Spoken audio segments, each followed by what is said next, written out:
Welcome everyone to another Into the West video. My name is Charles. With me today are Richard, Ian, and we have a guest. It is Mitchell. From the How's it going? formerly Durin show. Yeah, the Durin show that is no more. Still on Yeah. Spotify. Is it? That's surprising. Yeah. Matt said he deleted everything. So, yeah. Well, we're here to talk about AdeptiCon. This is the first AdeptiCon of this current edition, and Mitchell, as well as Richard and Ian, all went to compete at this event. So today we'll be going over some of the top lists. We'll be covering the top 15. Now, from 11 to 15th place, you can find on our Patreon version, and on YouTube, you'll be able to see from 10th place to first place. Before we jump in, I know we're not going to talk about it today, but I just want to shout out the doubles event where Ian and I got second, and Mitchell and Matt placed first. So, gotta say, pretty strong performance from the West Coast. I think there were 72 or something teams for doubles, so it was a large crowd. It was super fun too. A lot of nice people. I always have fun at Adepticon. It's always a great time. Man, that was epic. Do you guys want to talk a little bit about the GT before we dive into the lists? Well, it was 700 points, 6 games. And because our match play guide right now currently only has the 6 scenarios going into it, you knew you were going to play every single one eventually. Yeah, and then it was a busy schedule too, because on the Saturday we played 4 games, so we were in the gaming hall for I'm gonna say just shy of 12 hours basically. Like it was a long lunch break and like healthy breaks in between, but that was a long day. Yeah, and definitely hurt by the end of it. Yeah. For the fourth game, I was definitely like just pushing things. I wasn't even thinking. I was just like, yeah, this goes here. Yeah. Yeah. Yeah, it's a marathon. Unfortunately, that's how it goes with the schedule for the convention. We had 79 players in the grand tournament. We did have 6 Canadians represent at this tournament, so a little, fewer than prior years. It was a new venue this year, right? Mhm. Oh, the venue was so much better. It was like, oh, I loved that new venue. That was what made it this year for me. The space they got for Lord of the Rings, we could all fit in one hall, and like you had so much space. Like one of the things that drives me nuts is like when you're always like bumping with everybody else, or you're trying to share like table space to put all your stuff. Mhm. This one didn't have any of those problems. You had plenty of space on both sides of your 4x4 to put your stuff. You had like 4 feet behind you before your next row of tables. So you weren't even ever interacting with anybody else unless you wanted to. It was the new convention site they did was so much better. And like the old convention center, you if you wanted to see like the other stuff like displays and all the convention access, you had to like bus over or Uber over to a different site, to a different hotel. This one was all in one place, which was so much better. So you just went up a couple of flights, go look at everything, come back down a couple of flights. It was great. We're actually one of the lucky ones. I'm looking at the 40K hall or any of the other smaller games where they're grouped together. I mean, the halls were huge. They were like warehouses, but they had definitely a lot less like elbow space compared to ours. And we kind of had our own like private section. So yeah, like Mitchell said, it was great. And we had our own music going too, so that was a lot better too. Yeah. Like it still got loud in there, but it was nothing compared to like that huge 40K hall. Like if we were Oh playing yeah. up there, like I would not be able to talk after like game two. Yeah, it was relatively quiet, which was nice. So let's dive into the lists. We'll have the Longshanks information on screen so that if you like to follow along, you can as well.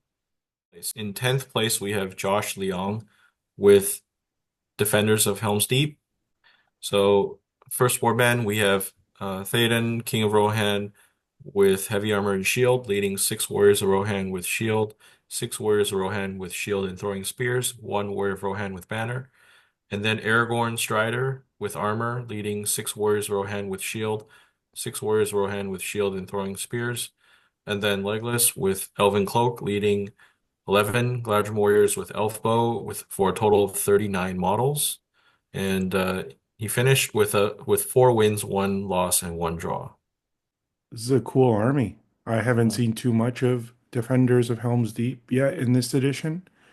And even in the old edition, it kind of looked a little bit different. You didn't really see Aragorn in the super competitive armies. This is interesting to see. Yeah, the Aragorn take is an interesting one, but I mean, the fight seven, it is good because if you don't go for him, then you really don't have any answers to other big heroes that are going to be running around. So I'm curious if that was kind of what he used him for, is just to go take on the big things and kind of deal with them, or have that threat at least. Usually, how Aragorn wins a lot of games, I think, is like, yeah, he's fight seven, the resistant magic, the big hero taker honor, Mm-hmm. but the endless might, it's just what Mm-hmm. wears down armies. And when you have 39 models, a lot of them being elves and throwing spears, it really wears people down. And I could see that being very, very strong. Looks like in round two he had a mirror match, but I believe I played the other against this other Helm's Deep list, and he didn't have Aragorn. So Aragorn was probably the one who made the difference there. If you have your own bigger hero right now, and the opponent doesn't, it kind of can feel like an uphill grind to be able to catch them or do anything about them. I do like it a lot, though. I do like it. I'm always different. You know me, I'm always going for like the underdog. I honestly would drop Legolas and go with something else, but Legolas is great. Like, don't get me wrong, he's very good. I'm just an anti, like, oh, what's the super good thing right now? So I like the Aragorn pick, The world loves the underdogs, you know. not Oh, the Legolas pick. really, Mitchell? Well, let's wait until we get to your list. Yeah. All right, I'll shut up. Shutting up. This is where I zip it now. I no longer am talking. See, this is why I shouldn't be on podcasts anymore. It's because I don't really know what I'm talking about. I say one thing and do another. Consistently inconsistent. It works. Exactly. Nobody understands my mind, including me. It works. I mean, to be fair, Haldir, used to be the pick, and he's arguably better now with, the Elven Cloak, and he's still like really solid. So I could see it still working that way. But yeah, I mean, you have to take Legolas. He's All so right. good. He's so All good. right, I'll I shut up. I'll tried. shut up. You I could But you tried. have to take Aragorn. You could make the argument to swap Legolas for Gambling, but I still think Legolas is the better take. Unless you really, really wanted that 6-inch banner and a second banner in there, that's a bit of an argument for it. But I don't think Aragorn gets the refreshable might on that, right? It's just Rohan heroes. Yeah, Yeah. He's just free might every turn. but 6-inch banner is pretty good. So yeah, Now that you have base fight 7 for Aragorn, I guess there's less of a reason to consider Howlith, right? Because before that was one of the reasons you would take Howlith is to buff Aragorn. It's not only the base fight 7, but the resistant magic plus the ring of Bor here. Like, yeah, it's just he becomes not only the might for the army, but also just a reliable combat guy. Yeah. Yeah. And I agree, you don't need the fight 8. Yeah. Fight 7 Elven Blade is, pretty good. Yeah. And you got the enough elves in there for the rest of No, the. he I don't doesn't think get he gets him. Yeah. I'm sorry. This is based on the movies. But still, fight 7 is amazing. Fight 7's good enough. You've got enough elves in there, and let's flip one of them into his combat. If you wanted to, you could take a Galadrim with the spear. I think they have elven made spears now and follow them around with it if you really wanted to. But Right. Honestly, this edition, you don't really, when you're that high a fight value, the Elven Blade's nice, but it actually rarely comes into play. Yeah, there's not a lot of strike offs anymore. You're usually pretty confident awesome. you're going to be above. Yeah. So great. You know why I love that? Is because I'm no longer disappointed when I roll a 1 on a strike. It's great. I don't even try. I love it. Plus, going by Ian and I's doubles experience, we always lose Elven Blade anyway. So, Oh my gosh. We only had like 3, but we lost every single one, which was the worst part. 60% of the time, it works every time. In 9th place, we have Reese, who brought Halls of Thranduil. The first warband, we have Thranduil with heavy armor, leading 5 Mirkwood Elf warriors with shield, 5 Mirkwood Elf warriors with glaive, 2 Mirkwood Elf warriors with elfbow, 3 Palace Guard with Shield and Elven Spear, and 2 Mirkwood Elf Knights. And then Toriel with an Elf Bow, leading 5 Mirkwood Elf Warriors with Elf Bow, 5 Mirkwood Elf Warriors with Glaive, and then Legless with Elven Cloak, leading 4 Mirkwood Elf Warriors with Elf Bow, for a total of 34 models. And Reese finished with 4 wins and 2 losses. I'm telling you guys, this was my final round matchup. This is the sneaky good list. The glaives in this edition now, like you get to opt. Do you want 2 attacks into the dual roll, or do you want 2 attacks into the 2 wound roll? And it's just like sneaky good when you're like 1v1 and they're like, I think I'll win the tie, or I'll double my dice for the win, but I'll roll 1 for the win. It's sneaky good. And he has like, I can't remember how many glaives he has, but he has a bunch of them. And it just really compounds his list to being, even though it's 34 models, it feels like it's a lot more than that. 10 glaives. 10 glaives. Yeah. This is like pretty much how I built my 700-point version of this, where you get the 3 named heroes, a bunch of just the basic troops, and then you sprinkle in some of the cavalry and palace guard. The numbers you can get while still maintaining that, because you're not paying for the banner. Thranduil's on foot, and you're still getting the +1 bubble and the banner effect from him. It is quite good. Kind of still sucks you don't get an actual banner in there, so you lose out on VPs in a lot of the scenarios right now. I think this will be better once we get the other, however many scenarios we're getting, 12 or 18, whatever it is. But it's very, very solid right now. Mitchell, I bet you were relieved that he also didn't have banner in the final scenario. Yeah. Oh yeah, 100%. I was like, thank you. No banners in this scenario. We both get 2 points. I'm happy with that. Start out. But it was a slug for sure. Like, I'm 2 goblins versus just 1 guy. And I'm like, okay, 2 goblins plus a banner reroll. And he's like, well, I'm 2 dice and sometimes a banner reroll. And it's like, actually, he matches up really, really good against my horde. It was sneaky good. Unfortunately, his dice failed him, but I could see the potential in that list and why it was ranked so high. His other loss was just against Garrison of Dale in Recon, which it was a tight one too. That depends on the luck of Dale, right? Did they hit the heroes? Did he hit the hero leader? How much did they shoot off? And then how much did they run off? So that kind of makes sense. That's all. Honestly, Recon against Dale is probably one of the worst matchup scenarios. Like, it doesn't matter what you're facing against. Recon against Dale, where you get auto deploy both your wind lances up front, and then you have to run across the board. That's like a nightmare matchup right there. Well, and he doesn't have a march either. Like, all his mobility is just 2 knights. Like, some of his Plagueis and Toriel have the cloaks, so they can be okay, but the rest of his army is just going to get picked off, especially when a lot of them are, like, most of his army is D5. So they'll love that. Yeah, the D5 does hurt. Yeah, but again, I see the potential. Like, those heroes are scary good, man. I mean, Legolas, we all know what Legolas can do now, but Toriel still is just as good, and Thranduil on foot, even though he was kind of nerfed a little bit, still insanely good. And he kind of got some unique new tools that he got. So that's kind of cool. In 8th place, we have Jesse Carmack. Jesse brought Battle of Fornost. So first warband, we have Erner with Armored Horse and Lance, leading 8 Knights of Minas Tirith, 5 Warriors of Minas Tirith with Shield. And then second warband is Glorfindel on Asploth, leading 6 Rivendell Warriors with Elfbow, 5 Rivendell Warriors with Shield and Elven Spear, 6 Warriors of Rivendell with Shield, and 1 Rivendell Warrior with Banner, for a total of 33 models. And Jesse finished with 4 wins, 1 loss, and 1 draw. So we actually played in round 2. The build of this list is very interesting. You don't see it this heavy on knights usually, but it does give it a lot of mobility and a lot of play on objective scenarios, having that many cav able to run around.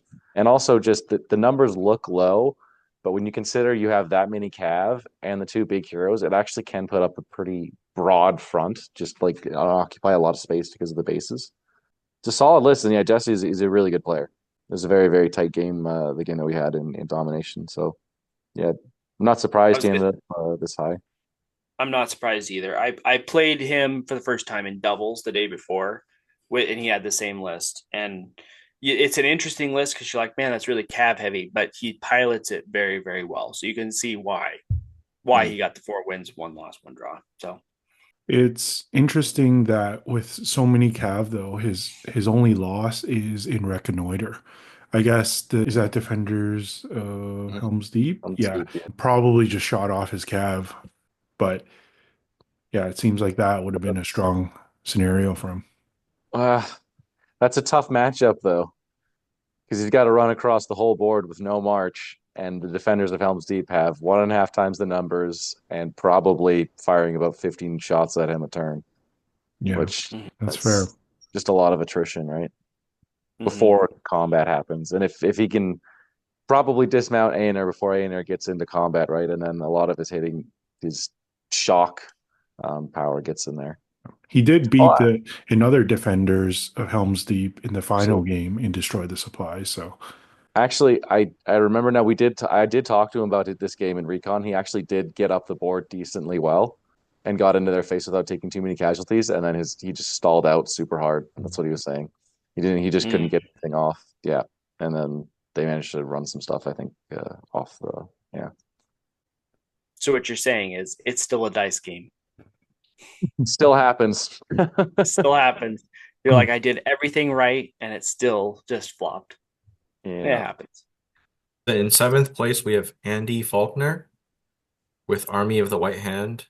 In the first warband is Saruman on horse, leading 1 Warg Rider with shield, 1 Uruk-hai Scout with banner, 8 Uruk-hai Scouts with shield, 6 Wildmen of Dunlin with spear, 2 Wildmen of Dunlin with two-handed axe, and then Grima Wormtongue, and then the Oathmaker leading 1 Crebain, 3 Wildmen of Dunlin with flaming brand, 8 Wildmen of Dunlin with bow, and then Uruk Scout Captain leading 1 Crebain, 2 Warg Riders with shield and throwing spears, 1 Warg Rider with shield, 2 Wildmen of Dunlin with flaming brands, and 6 Uruk Scouts with Uruk bow, for a total of 46 models.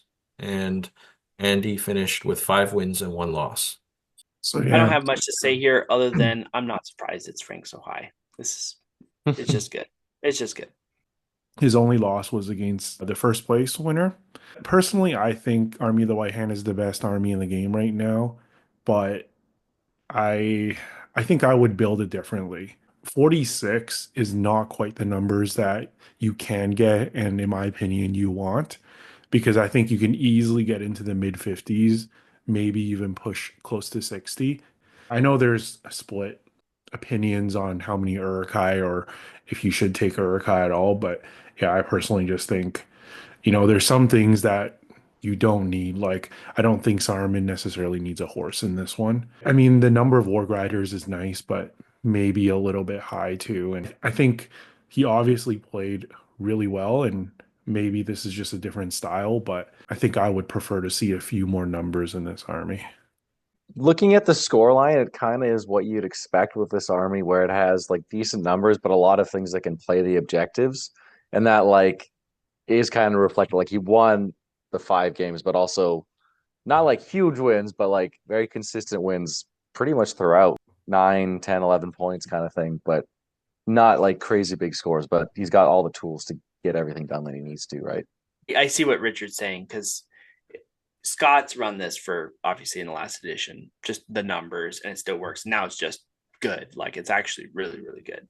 I see where you're saying like max out the numbers a little bit, but it worked for him. And I'm just going to ramble, but everybody has their own play style. This is what works for him. He got the 5 wins. Kudos to him. Nice job. It worked. It works for how his play style worked. It might not work for how my play style works, but it's a kudos to him to get where he did. So nice job. 100%. It's very strong right now, but MESBG has never been like anyone, you know, walk in, take the best list. You're not going to just win a tournament like AdeptiCon or even place in the top 10. Like you will need to know how to play it. Luck will only get you so far. So yeah, definitely well done by Andy here. Something we haven't touched on is just Saruman and how good he is at shutting down big heroes now, especially if there is only one big hero on the opposite side. That -1 to resist tests is brutal, especially when you combo it with channeling now. That big hero could throw all of their will points to resist one spell on a key on the first turn they need to, or the key one, and they still not get it. Yeah, well, the combo with Grima as well, right? Then Yeah, it's really bad for it's big heroes. it's brutal. So not surprised that he was with all the tools and being able to shut down the big heroes, just really well rounded. In sixth place, we have Arden Mitchell with also Army of the White Hand. In the first warband, we have Saruman leading one orc with banner, and then two orcs with spears, five wildmen with bow, five wildmen with spear, and four Crebain. And then we have Grima Wormtongue, and then a wildman Oathmaker leading four wildmen with bow, four wildmen with spear, and four Crebain. And then we have a Wildman Chieftain leading five Wildmen with bow, five Wildmen with spear, and two Crebain. He also finished with 5 wins and 1 loss. This list is freaking disgusting. I mean, it has the same numbers as the previous white hand, but he has 10 Kerbane. Like, what the hell? This is wild. There is nowhere in the board that Saruman cannot see you. That's all it says. It's the same thing as the other white hand list. It's just objective play. Like 10 Crebain, ridiculous for objective play.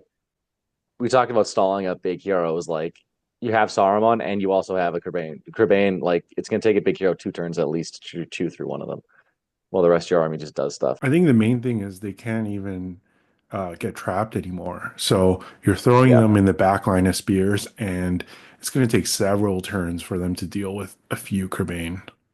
And they get the fearless too if they're next to the Oathmaker, which is neat. So they just don't go away. Yeah.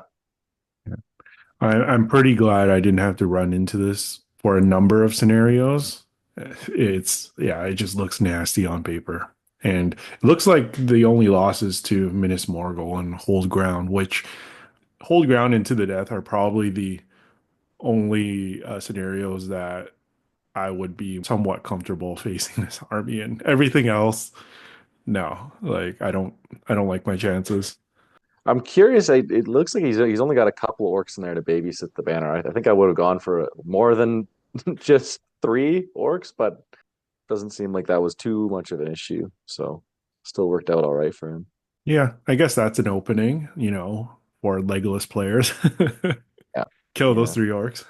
They're probably going to have 2, 3, 4 in the way if he's stacking things up the right way. So that makes it really hard. And just the Crebain. Usually it was always a trap beforehand where if you try and lull the flying things to fly into your backline and then you trap them, countercharge, kill them. It just doesn't happen now. Like they'll just sit there for a few turns while your front line's now stuck fighting one-on-ones or 2-on-1s against all these damned wildmen. In fifth place, we have Jacob Perkins, and this is another Battle of Fornos list. So in the first warband, we have Erner with Armored Horse and Lance, leading 4 knights, 9 warriors of Minas Tirith with shield, and 1 knight with a banner. And then we have Glorfindel on Asphalloth, leading 4 Rivendell warriors with shield and elven spear. It was 8 warriors of Rivendell warriors with Glorfindel, but yeah. 8 warriors, yeah. And then we have a Ranger of the North with spear leading 6 Hobbit archers.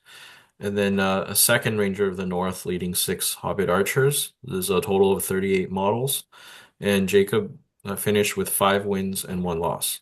Notably, his only loss is to the winner on top table in the final round. So he was actually the challenger of champions.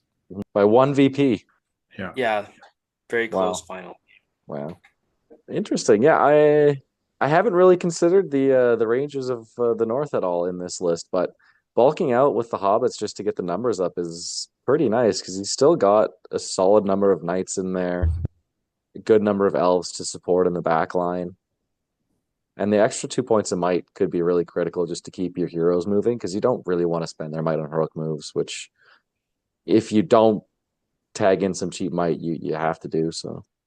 That's kind of what we learned from playing doubles for Battle Fornos. It really sucks calling heroic moves with the 2 big heroes. I will say though, it's interesting because, obviously I think Kylie a month or two before won a big tournament in Australia with Battle for Nos, but that was 850 points. So that was more understandable because, she took Kierdan and so on. But the fact that two made the top 10 at 700 points and neither have Kierdan shows that it definitely compete. Yeah, you still get two really big heroes. I mean, and those two guys alone can carry you in games. I like the Hobbit choices too, because I watched him play, I think it was Fog of War, and he just had like however many hobbits swarming his objective. So I kind of like the Hobbit build, bulk out the numbers. I don't know how I feel about the Hobbit still, like, or this mini at least, just because it's a lot of low defense stuff that your opponent can target in a list where everything else is usually defense 6. So it kind of gives your opponent an opening. It's kind of ballsy. I think personally, I'm probably more conservative. I probably would have gone one warband Yeah. of Rangers of the North and Hobbit, but obviously he knows how to keep them safe. So I don't know how I would do it, to be honest. I could see it more at other points values where it kind of shifts a little bit because he only hit 38 models. The other one was 32, 34, 32. And 34. like Yeah. our version was 34 with the two big heroes. Like it doesn't change your numbers that much, but you do leave a lot of stuff out there that is pretty fragile. But I mean, we said it earlier, play style matters. It obviously worked for his play style. Yeah. And the 4 warband drops are actually pretty nice just to get an advantage in the deployment, being able to stack one side with two of your big heroes if he needs to or if he wants to. That's pretty solid as well. Fourth place, we have Jordan Miller with Minas Morgul. And in the first warband is the Witch King on Fellbeast, leading one Mordor Troll with War Drum, one Orc with Banner, 7 Orcs with Shield, and 7 Orcs with Spear. And then an Orc Captain leading an Orc Warrior with Banner, 1 Spectre, 4 Orcs with Shield, 4 Orcs with Spear, and 2 Orcs with Orc Bow. And then a second Orc Captain leading 1 Spectre, 4 Orcs with Shield, 4 Orcs with Spear, and 2 Orcs with Orc Bow. That's a total of 42 models. He finished with 5 wins and 1 loss.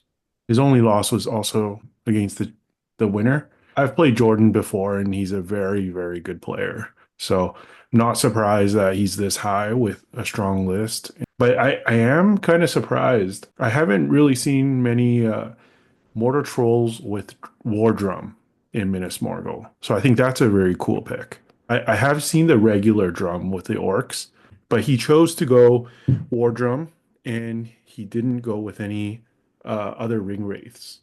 So yeah, I think there's a few ways to build this army, right?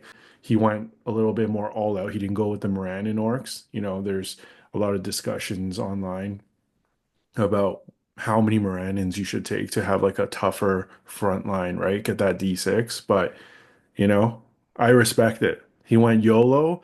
I don't care about the strength 3 bows out there. I'm just gonna get regular orcs, get the most bang for your buck, all Blades of the Dead.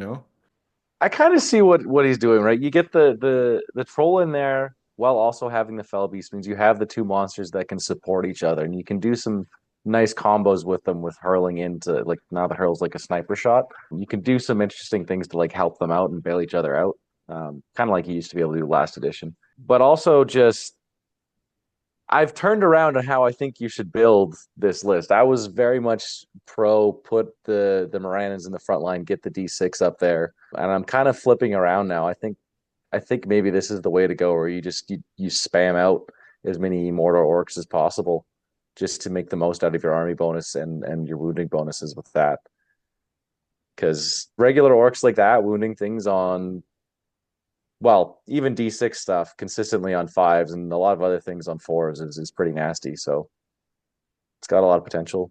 I mean, he did beat a Garrison of Dale in the last one, so apparently he's not afraid of shooting. I mean, I don't know if I would dare do that. I still am kind of a believer in Morannons, but yeah, well done, Jordan. Well, every time I would take the D6 front line, I guarantee you my opponent would target the back line, pass every in the way, and still shoot my back line out. So the D6 still wouldn't do me any good. So, yeah, I get it. Maybe at higher points value because his warbands are pretty much maxed out. So Maybe if you went up to 750, then it would probably be worth it to upgrade a bunch of guys to the D6. But I mean, he's got good mobility with the drum in there and having two captains that could go some separately if you want to like move things separately. The drum is sneaky good on the Fell Beast, right? Because it's a troll drum, so it does affect the Fell Beast. So that's kind of Mhm. crazy. And the Very, very good. specters in there, it's enough to auto pass the courage tests that you need to, right? Pulling things out is annoying, but it's more for the auto pass, which is really good. In third place, we have Richard, who's with us. So, Richard, do you want to go over your list? Yay, third place. So I took the Battle of Five Armies. My general is Legolas with Elven Cloak, leading five Mirkwood Elf Warriors with Shield, three with Glaive, six with Bow, and one Mirkwood Elf Knight. In my second warband, I have Nori with seven Iron Hill Warriors, Shield and Spear, one Iron Hills Warrior with Banner and Shield. And then third warband, I have Lake Town Militia Captain, two Militia with Spear, three with Bow, and then I have a one drop of Gwahir. So this is 32 models. I ended up with 5 wins and 1 loss. It was just a very interesting, I think, tournament run. I started out with two Return of the King games. Game 3 and 4 was two Depths of Moria lists. So my loss was my game 3 and Hold Ground against the Depths of Moria. So I played against Anakin. Not sure if that's his legal name, but he was a very like strong player. So he knew what he was doing with the Balrog. But yeah, it was a tough scenario. I believe I only won one priority for the whole game, so it was kind of an uphill battle. My game plan kind of worked because I deployed first and he deployed around me. And I was just like, I'm gonna gun it to the middle, just die on my way there. And it kind of worked in that sense, but I made one of his Goblin Warbands deploy on the other side of the board in the beginning. I didn't want to be overwhelmed that early. So, but I probably should have committed him, just put him with the Balrog and just really committed to that strategy. So that actually became my downfall because I was able to get 9 points in the middle with Gwahir and Legolas, but then he had that fresh, like full warband there. So he had 11 points in the middle to my 9. Well played by him. He didn't make any mistakes. It was just a hard game though. My day 2 was against two like really fun opponents to play. So Eddie, who played the Pits of Dol Guldur, and also Sam Gallagher. We talked about him earlier. Both wonderful opponents. I think both were just really favorable for me. They were 12-inch deployment, and I had the elf bows on him. I outfought both armies, and also they both had like big hitters with like Helm, Wraith of the Hornburg, and Azog, whereas I have Gwai here. So I'm outfighting both of their big things, right? So yeah, it kind of felt like it was my games to lose. So I'm curious on your list, why Nori? Because I think it's a good choice, but I'm curious why your pick of Nori. if you just look at his profile, nothing special right now until the match play guide comes out, then he gets a little bit more, spicy. But honestly, he's just this surprising like D9, right? D8 is already crazy good right now. D9 is next level, right? And for 75 points, he's just solid all around. He still has 3 attacks, 2 might with heroic strike, 2 fate. So a little bit of everything at a Throwing good daggers. price. Oh, throwing weapon. Yeah, that actually gets kills for me. Such a solid, like just points efficient kind of thing. And the D9 is so annoying.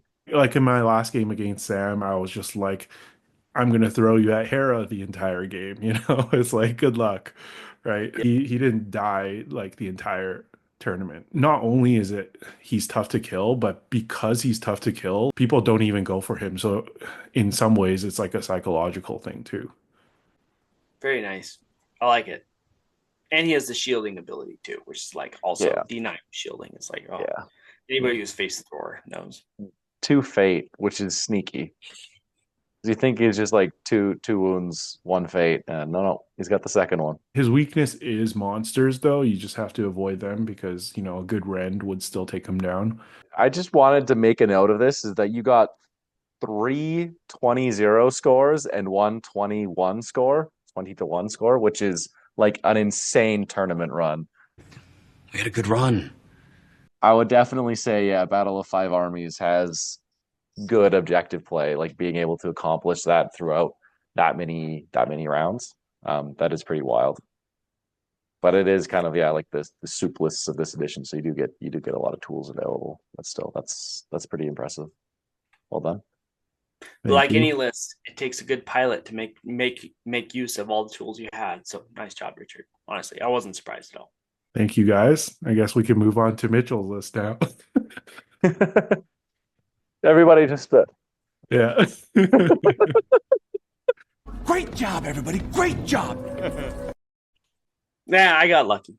Yeah, it was all luck. That's gonna be the theme of this. You're gonna see luck of the matchups, luck of the dice, luck of my opponents. It was great. I did bring a Balrog. I was that guy.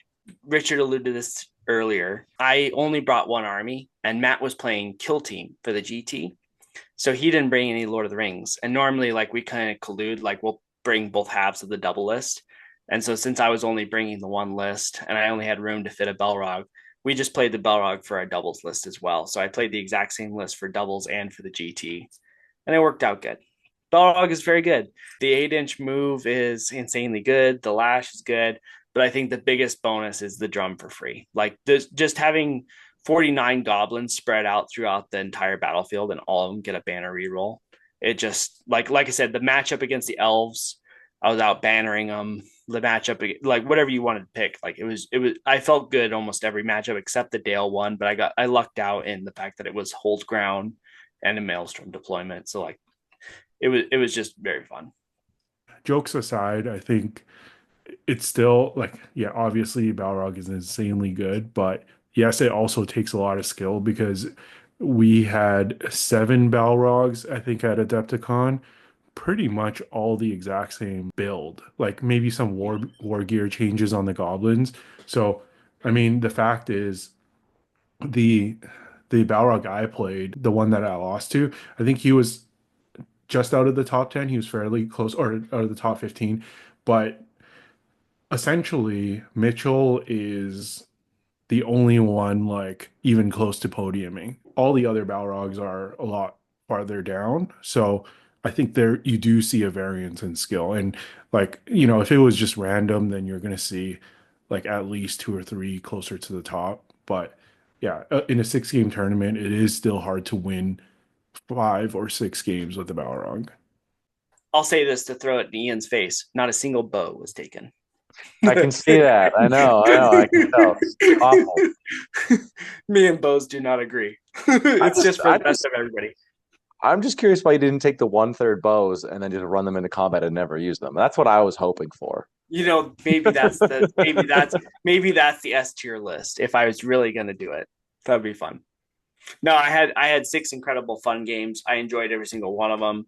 I do feel like I got lucky in a lot of my games, matchups. All of my opponents were amazing. The game I lost was round 4. So it was day 1, the last round, after 12 hours of gaming. And I definitely spaced out in that one because it was the guy who won the whole event, and amazing of him, but I definitely spaced out. I don't want to spoil too much, but like he was incredible. His tacticians, the way he piloted that army was to perfection.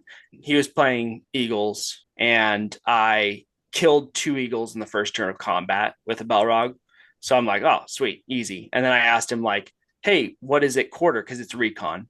I'm like, what are you to quarter? He goes, 1 model. I'm quartered. And after 12 hours of gaming, I instantly thought, okay, so if he runs 1 eagle off, he can't quarter. And obviously that was wrong. He still can quarter because 1 model off is not, it is quarter. It's not quartered.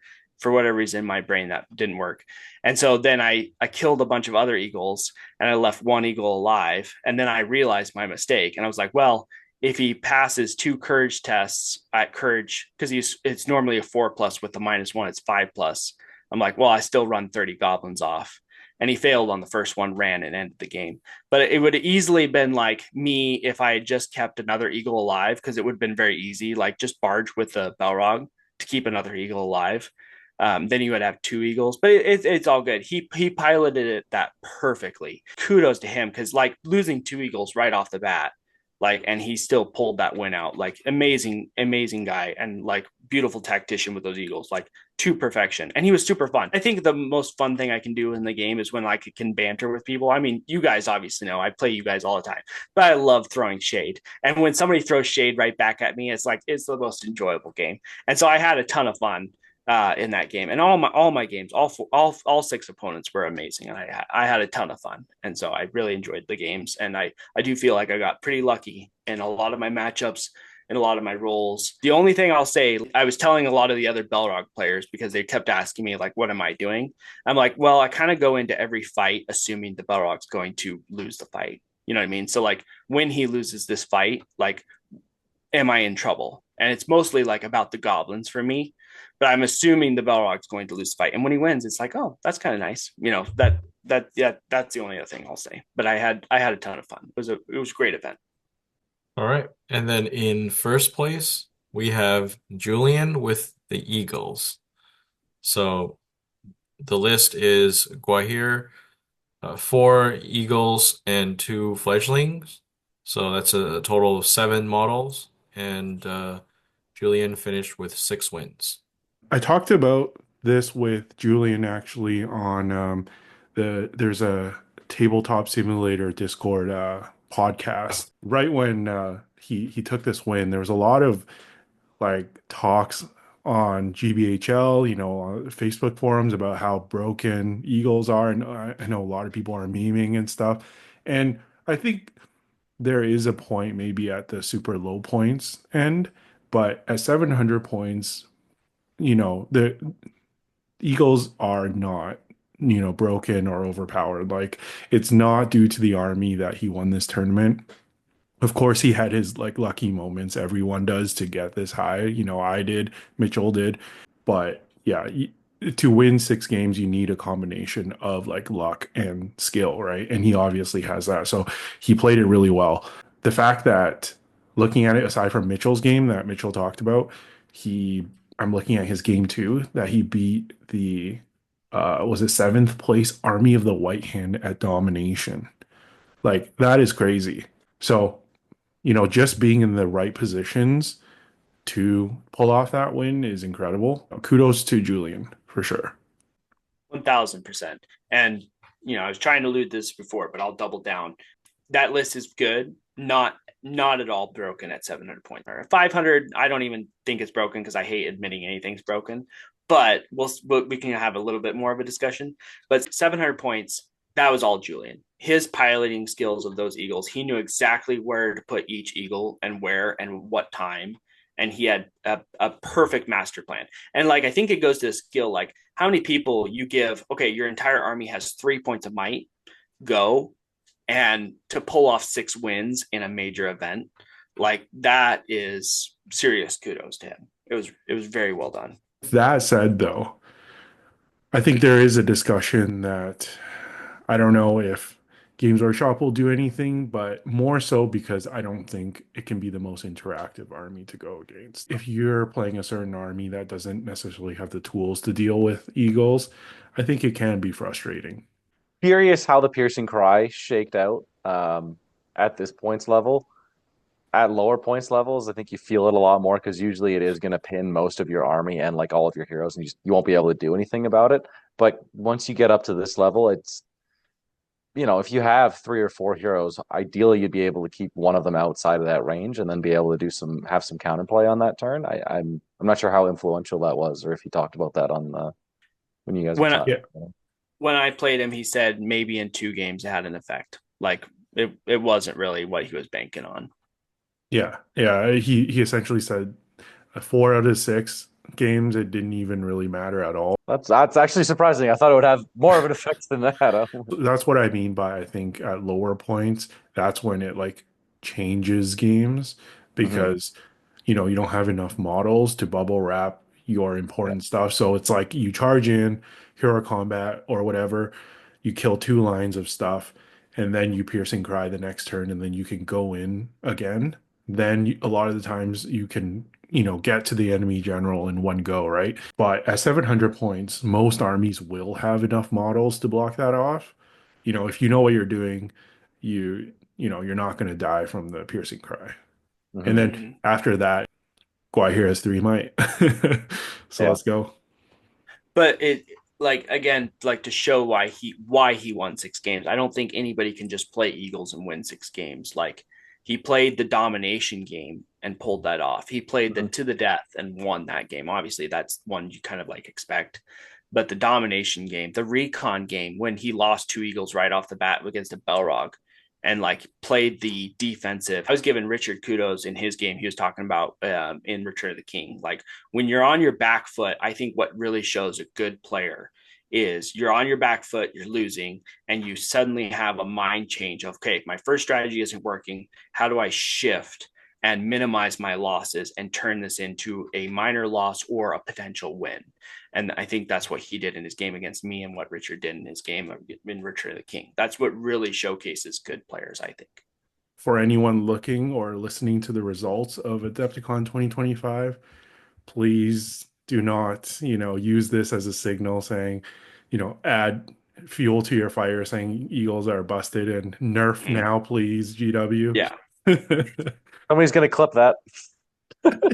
Yeah. Maybe it will be me. That'd be funny. Look what Richard said. No, I'm just kidding. I don't think it's broken at even 500. I think there's counterplay. Like you face a Dale at 500. You're like, well, that's kind of dumb. Like like the Belrog I faced, and it's like, oh my gosh, Belrog loves Eagles, but I hate Dale. Like there's just a lot of rock paper scissors right now in general. So like I'd love to see like the other book and everything flushed out so we can see in its entirety, and then also the other scenarios. I think it'll naturally balance out, but I'm also like one of those guys that I don't know thinks Durin's good. I don't know. He will be Maybe he this will be. edition. He will be. As long as he doesn't get the Thorin Thrain treatment, he'll be fine. It's gonna be great. Except unless he gets too popular, then I might not. Then you can't play it anymore. Exactly. If he gets Yeah. too popular, it's gonna be my worst nightmare.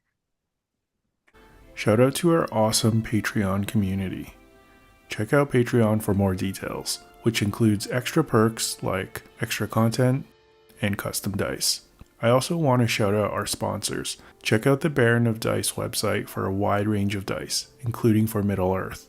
And check out the Mithril Brush painting contest dedicated to Middle-earth. We're doing a giveaway for all patrons who've entered by the end of the year. Links in the description below.